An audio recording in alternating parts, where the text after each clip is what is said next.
Assalamualaikum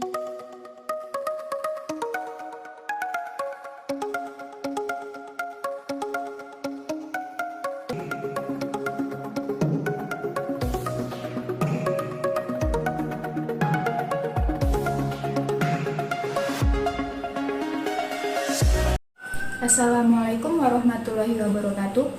Alhamdulillahirabbil alamin. Wabihi nasta'inu wassalatu wassalamu ala asrofil anbiya'i wal mursalin sayyidina wa maulana Muhammadin wa ala alihi wa sahbihi ajmain amma ba'du. Yang terhormat Bapak Patria selaku dosen mata kuliah Psikologi Pendidikan, dan tidak lupa juga teman-temanku semester 4. Puji syukur kehadirat Allah Subhanahu wa Ta'ala yang telah melimpahkan rahmat, nikmat, serta hidayahnya kepada kita semua, sehingga kita dapat melaksanakan presentasi pada pagi hari ini. Sholawat serta salam selalu tercurahkan kepada junjungan kita Nabi Agung Muhammad SAW. Sholawat serta salam selalu kita curahkan kepada junjungan kita Nabi Agung Muhammad SAW, yang kita nanti-nantikan syafaatnya di yaumul qiyamah nanti. Allahumma amin. Perkenalkan, saya Ulfa Mubarokah sebagai pembawa acara yang akan memandu kegiatan diskusi pada pagi hari ini. Dan topik yang akan dibicarakan mengenai metode pendidikan aplikatif yang menarik bagi anak. Sebelum diskusi dimulai, saya akan membacakan susunan kegiatan diskusi pada pagi hari ini. Acara yang pertama yaitu pembukaan, acara yang kedua yaitu ice breaking, acara yang ketiga yaitu penyajian materi, acara yang keempat yaitu ice breaking, dan acara yang kelima yaitu penutup. Acara yang pertama yaitu pembukaan. Marilah kita buka acara pada pagi hari ini dengan membaca basmalah bersama-sama. Bismillahirrahmanirrahim. Acara yang kedua yaitu ice breaking yang akan dibawakan oleh Ibu Laila. Ibu Laila dipersilahkan. Assalamualaikum warahmatullahi wabarakatuh. Saya Laila Najma. Sebelum melanjutkan ke materi yang selanjutnya, di sini saya akan mengajak teman-teman untuk ber-ice breaking terlebih dahulu agar pembelajaran kali ini tetap berjalan dengan lancar dan penuh dengan semangat. Walaupun pembelajaran kali ini dilaksanakan secara online. Ice breaking kali ini adalah jika saya bilang tepuk 1, berarti kalian harus tepuk 1. Jika saya bilang tepuk 3, berarti kalian harus tepuk 1, 2, 3 kali. Jika saya bilang tepuk 5, kalian harus tepuk 5 kali. 1, 2, 3, 4. Jika saya hanya bilang 2, berarti kalian harus menggunakan jari 2. Jika saya bilang 3, berarti kalian harus menggunakan jari 3. Jika saya berkata 4, berarti kalian harus menggunakan jari berkata 4. Nah, sekarang kita akan mulai ber-ice breaking. 4, tepuk 3, tepuk 2, tepuk 1, 1, 5, tepuk 6, tepuk 2, 3. Sekian dan wassalamualaikum warahmatullahi wabarakatuh. Terima kasih kepada Ibu Laila yang telah memberikan ice breaking pada pagi hari ini. Semoga dapat bermanfaat dan membuat kita semangat pada presentasi pada pagi hari ini. Selanjutnya, acara yang ketiga yaitu penyajian materi. Materi yang pertama akan dibawakan oleh Bapak Bayu. Sebelum Bapak Bayu memberikan materi, saya akan membacakan kurikulum vitae Bapak Bayu. Nama: Dimas Bayu Aji. Tempat tanggal lahir: Purworejo, 24 April tahun 2000. Alamat: Dusun Kauman Barat, RT 2, RW 8, Desa Bagelen, Kecamatan Bagelen, Kabupaten Purworejo. Riwayat pendidikan: SD Negeri Kerendetan, SMP Negeri 17 Purworejo, SMK Negeri 8 Purworejo. Waktu dan tempat saya persilahkan. Assalamualaikum warahmatullahi wabarakatuh. Saya Dimas Bayu Aji dari Prodi PGSD UMP WR Purworejo, kelas 4A semester 3, ingin menjelaskan tentang metode aplikatif yang menarik bagi siswa.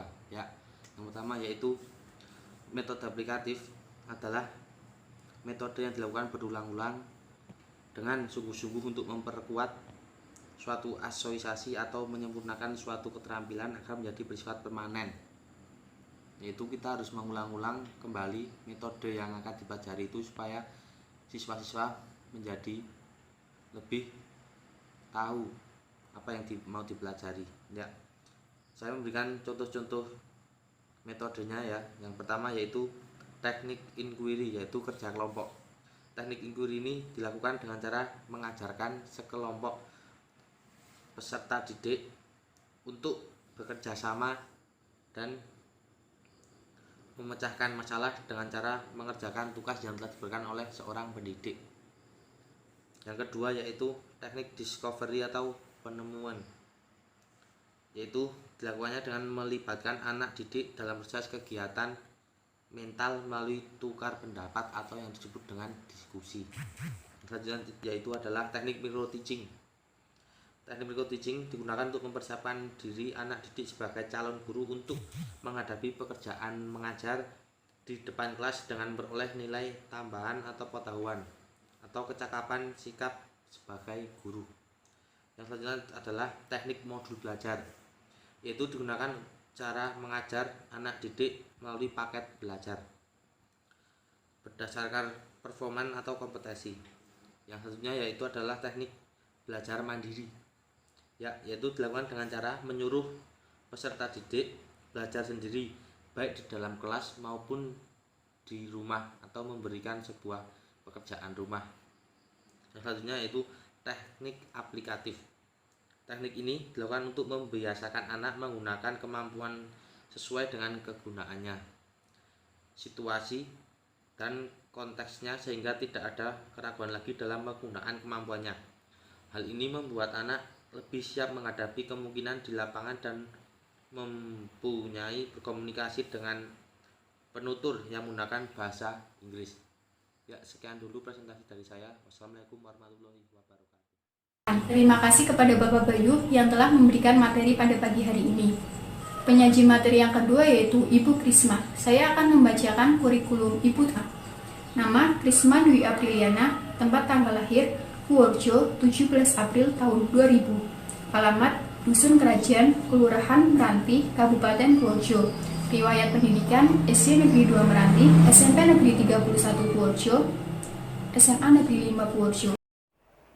Assalamualaikum warahmatullahi wabarakatuh. Di sini saya akan sedikit menjelaskan tentang metode pendidikan aplikatif dan menarik bagi siswa. Yang pertama itu ada pengertian metode. Secara istilah, menurut Edgar Bruce Wesley, metode itu dapat didefinisikan dalam bidang pendidikan sebagai rentetan kegiatan terarah bagi guru yang menyebabkan timbulnya proses belajar pada murid. Di sisi lain, Imam Barnadib mengartikan metode sebagai suatu sarana untuk menemukan, menguji, dan menyusun data yang diperlukan bagi pengembangan pendidikan. Dengan demikian, secara umum, metode adalah cara untuk mencapai sebuah tujuan dengan jalan yang sudah ditentukan. Dalam metode pendidikan dapat diartikan sebagai cara untuk mencapai tujuan pendidikan sesuai kurikulum yang telah ditentukan.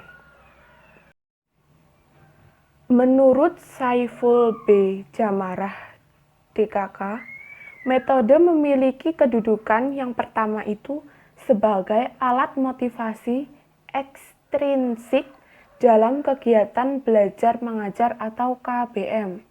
Yang kedua, menyiasati perbedaan individual anak didik.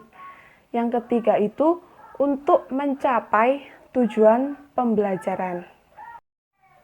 Nah, lalu apa itu metode pendidikan?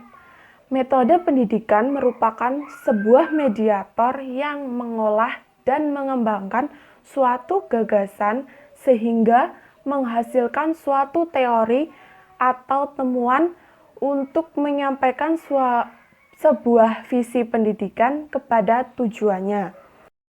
Fungsi metode pendidikan. Metode pendidikan secara umum dapat dikemukakan sebagai mediator pelaksanaan operasional pendidikan. Secara khusus, biasanya metode pendidikan berhubungan dengan tujuan dan materi pendidikan dan juga dengan kurikulum. Dengan bertolak belakang pada dua pendekatan ini dapat dikatakan bahwa metode berfungsi mengantarkan pada suatu tujuan kepada objek sasaran tersebut. Kemudian, metode pendidikan harus mempertimbangkan kebutuhan, ketertarikan, sifat, dan kesungguhan para peserta didik dan juga harus memberikan kesempatan untuk mengembangkan kekuatan intelektualnya.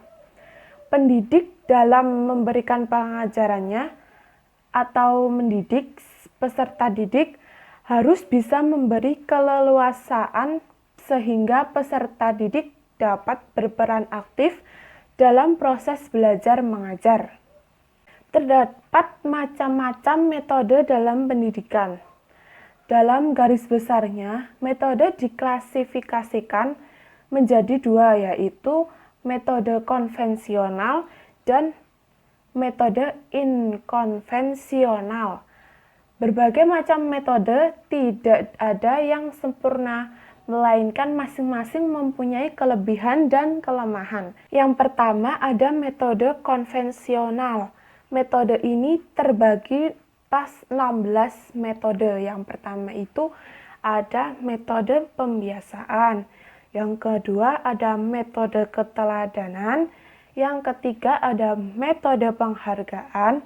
Yang keempat ada metode hukuman. Yang kelima ada metode ceramah. Yang keenam ada metode tanya jawab. Yang ketujuh ada metode latihan. Yang kedelapan metode bercerita. Yang kesembilan metode demonstrasi. Yang ke-10 metode karya wisata. Ke-11 metode diskusi. Yang ke-12 metode eksperimen. Yang ke-13 metode proyek. Yang ke-14 metode tugas dan resitasi. Yang ke-15 metode problem solving. Dan yang terakhir ke-16 itu ada metode sosiodrama. Kemudian yang kedua ada metode inkonvensional. Metode ini terbagi atas 6 bagian metode. Yang pertama itu ada metode pengajaran modul, yang kedua metode pengajaran berprogram, yang ketiga metode pengajaran unit, yang keempat metode CBSA atau cara belajar siswa aktif, yang kelima ada metode KBK yaitu kurikulum berbasis kompetensi, dan yang terakhir itu ada metode KTSP, kurikulum tingkat satuan pendidikan. Nah, sekian penjelasan dari saya. Ada kurang lebihnya mohon maaf. Wassalamualaikum warahmatullahi wabarakatuh. Terima kasih untuk waktunya. Di sini saya ingin memberikan ice breaking yang kedua. Caranya cukup mudah. Jika saya mengatakan angka ganjil, kita harus tepuk 1 kali. Jika angka genap, kita tepuk 2 kali. Kita coba 2 ditambah 2, 1 ditambah 4, 1 ditambah 1, 3 ditambah 1. Kemudian jika saya mengatakan warna hijau, kita tepuk 1 kali. Jika warna merah, kita tepuk 2 kali. Kita coba merah, hijau, merah, merah. Kita gabungkan dengan yang tadi. 1 ditambah 1, merah, hijau, 2 ditambah 2, 5 ditambah 1, 1 ditambah 4, hijau, merah. Sekian ice breaking dari saya, semoga bermanfaat. Acara selanjutnya yaitu penutup. Marilah kita tutup acara pada pagi hari ini dengan bacaan hamdalah bersama-sama. Alhamdulillahirrabbilalamin. Saya selaku pembawa acara mohon maaf apabila terdapat banyak kesalahan, baik yang disengaja maupun tidak disengaja. Wassalamualaikum warahmatullahi wabarakatuh.